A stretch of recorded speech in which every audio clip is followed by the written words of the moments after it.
Hey guys! Basically what I was talking about is character profiling, which if you watched my video about 2 weeks ago, I talked about how important a character profile is. And being the absolute dork that I am, I was going to show you kind of what I do that helps me get in that place mentally. So, I make binders.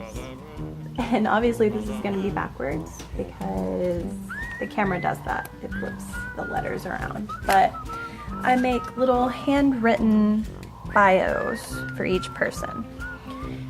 This one, I just kind of wrote something up quick just to show you guys like my process. And this one is John. So I wrote his style is visual K or glam rock. I even drew his little hair here. He's got like little spiky hair, his little emo bangs and everything. And his wardrobe, I call it 50 Shades of Black because John wears just about nothing but black, and if he wears any other color, it's gray. So he's very demure with color. Which in contrast, if you've read book 1, Anna is like complete opposite. She loves black, but she always has to pair it with a pop of color. And Anna is my character that loves interesting J fashion. She wears anywhere from Harajuku street style to some gothic Lolita. She's not really huge into that, but if you're interested in seeing some of my characters and how I drew inspiration for them, you can go on my Pinterest board. So look under C.A. Greyson, and each character is kind of boarded on there, and it shows you my process for picking out their style, their character. Like Celeste's board until we get up Kiwako, which is her duality, right? Her second personality. Once I get that up, you'll see the contrast between the characters, but Celeste's main character, when you start reading the story, she's very classic. She likes vintage, 60s style, classy type dress. So think Audrey Hepburn or, something in that regard for her style. John, he kind of portrays this artist slash glam rock vibe. He has like kind of tousled hair, it's black. He's artistic, he sculpts, he writes poetry. John, a lot of people are surprised to know this, but John is probably my least favorite character. I can't identify with him because he comes off just too emotional all the time. And that's a challenge as a writer that you have to embrace. Not connecting with a character doesn't mean you shouldn't write that character to its full potential, because other people can identify with that.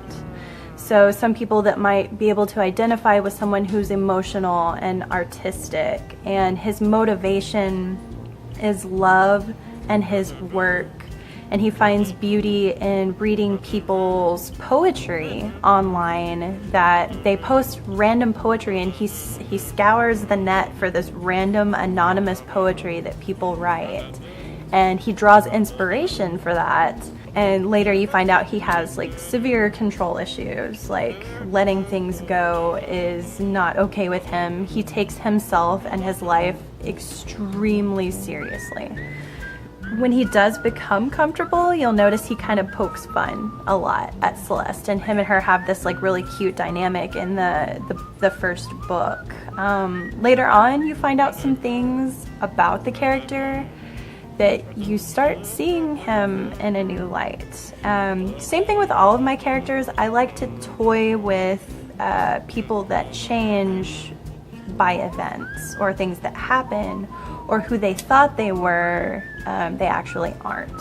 So when you're writing out bios for character profiles, I like to do different ways of studying. So first and foremost, John is Asian American, but he grew up in America, so he has a lot of westernized tendencies with his personality and whatnot.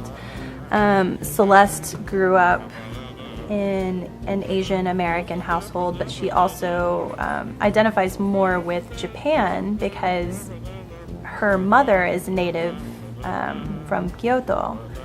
So when you're reading through Celeste, she has certain mannerisms and certain things and certain thought processes that, say, someone like me that grew up in US their whole life wouldn't think.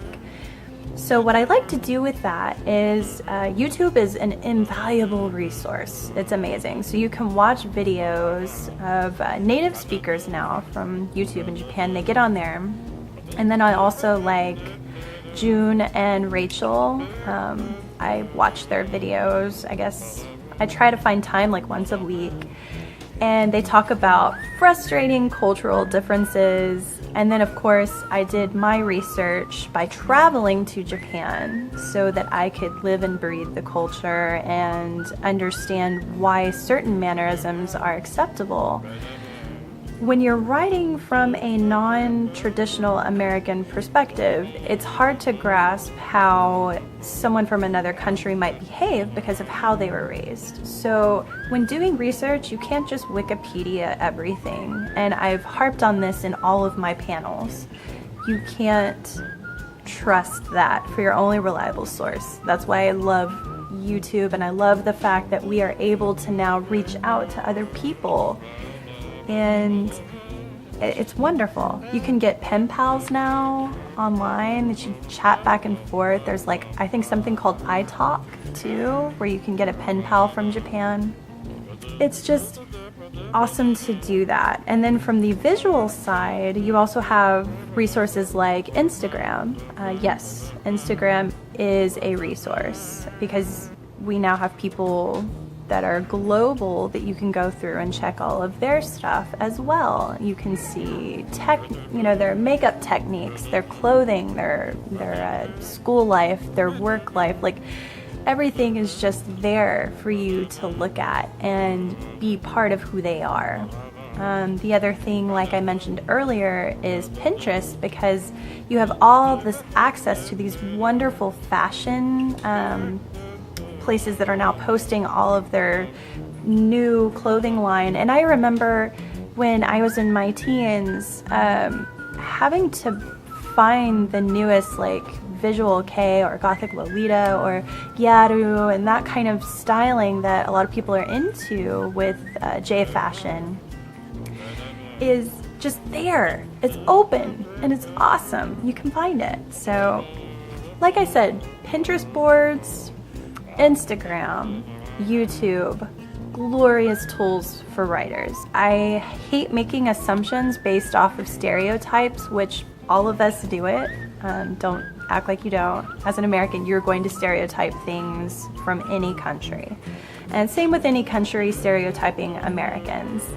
I can't tell you how many times I was in Japan when I told people I was from Texas, they seriously envision cows and like ranches, and I'm like, dude, no. I'm in like downtown Dallas. I'm a city girl. I've probably visited a ranch maybe twice in my lifetime. I don't see those every day. So you need to really, to grasp it, you need to see the real life. If you're obviously traveling is super expensive, so YouTube is the next best option for you to be able to do that. So if you can't travel, go to YouTube. And a lot of people think that writing is you just sit down at a computer and you just start writing. I'm gonna tell you guys that like 60 to 70% of the time I have to sit down and research at my computer for like 2 hours. And when you tell, like, you know, like my boyfriend, when I tell him I'm gonna write, and he's like, he'll look at me and I'm sitting there looking at all these pages, and he's like, I thought you were gonna write. I'm like, research is like 60 to 70% of that. Like I obsessed over police procedure the other day, like trying to figure out how, and I found out there is a completely different world from what, obviously what everybody thinks, like a crime scene investigator versus an actual detective is just two completely different things. And I thought they were the same thing, just like everybody else. No, it's like two different jobs. It's crazy. Research is super important, but don't assume.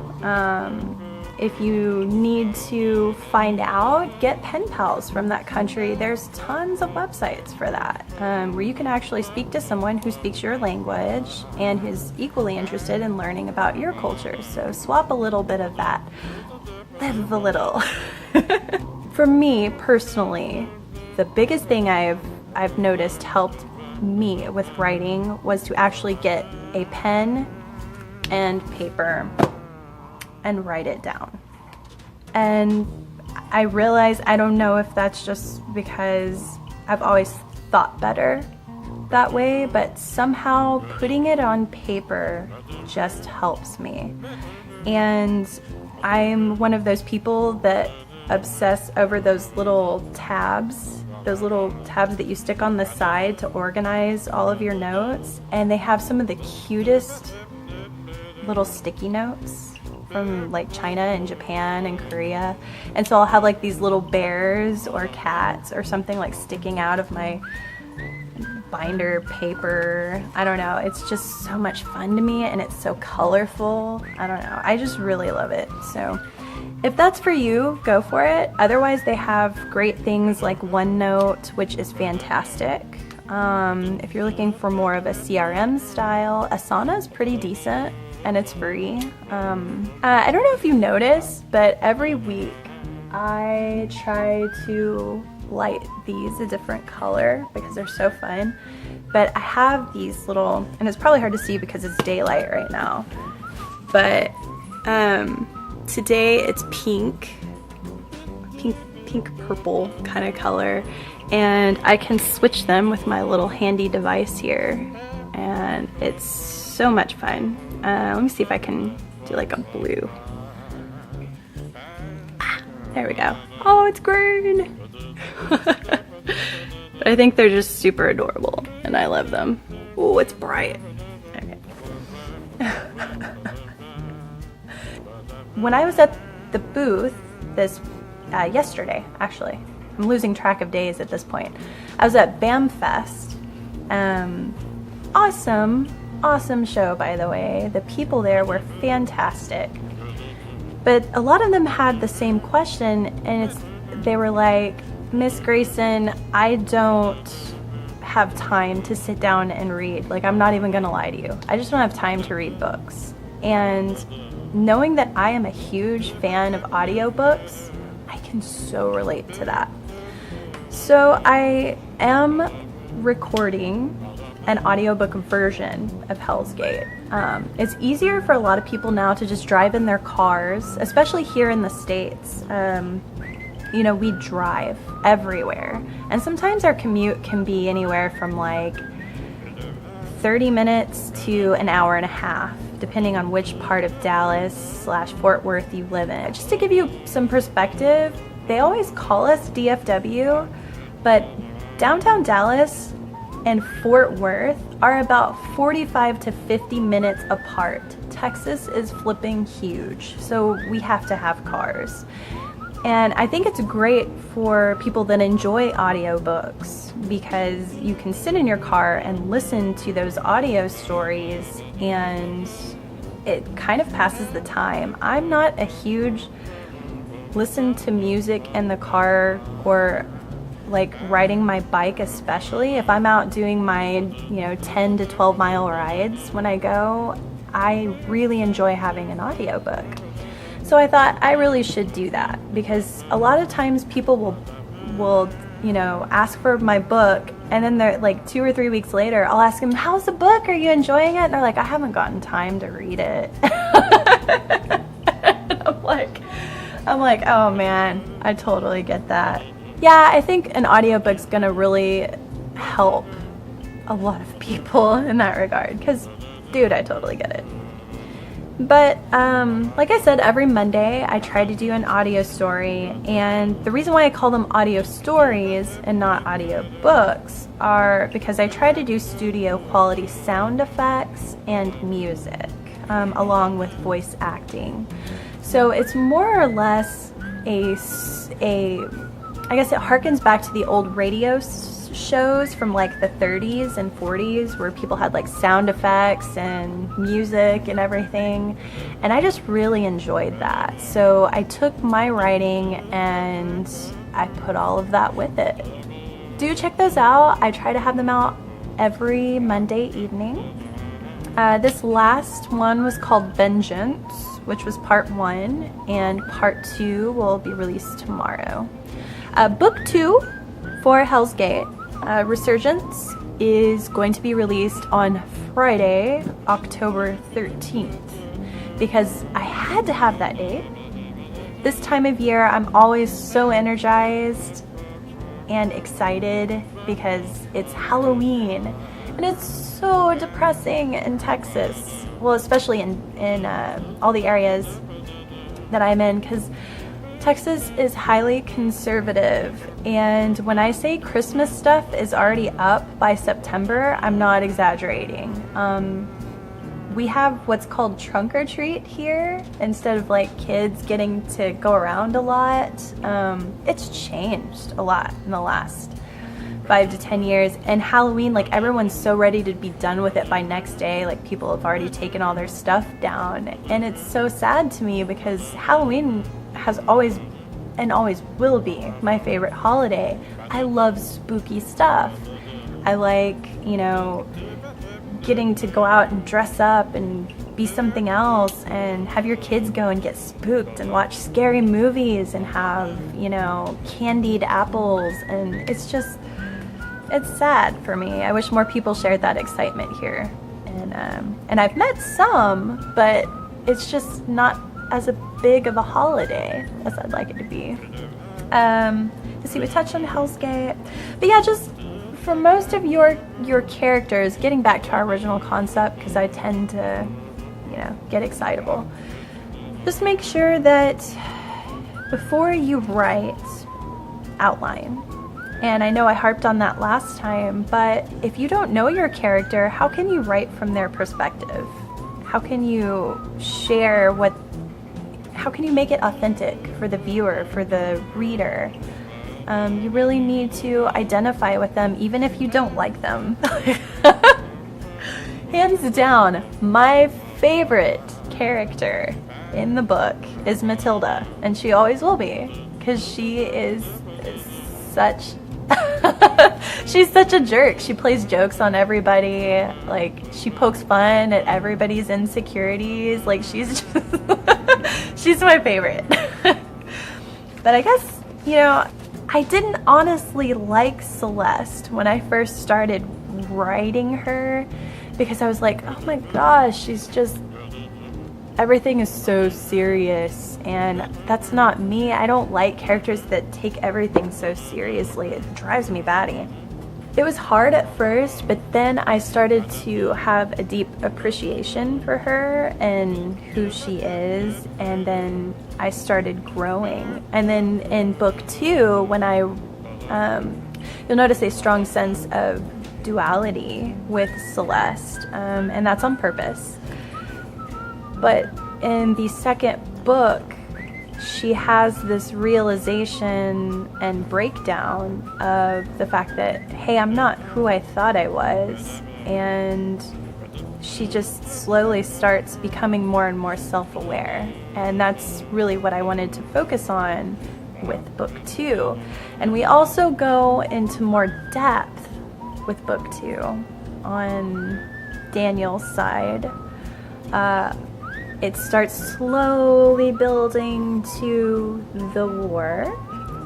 And I will say, I'm not going to give too much away. I tend to get a little too excited sometimes and give away too much. But the war is not happening until book 3. But some key things happen in book 2 that just... You'll have to read it. October 13th. So thanks for joining in, guys, and thank you for taking time out of your Sunday to spend it with me. If you'd like to see more of my works, just visit my YouTube page or Facebook. I have links to them. I usually try to post all the links on all my social media. You can also find them on Twitter at CA Greyson. So take care. Have a great Sunday. Bye, guys.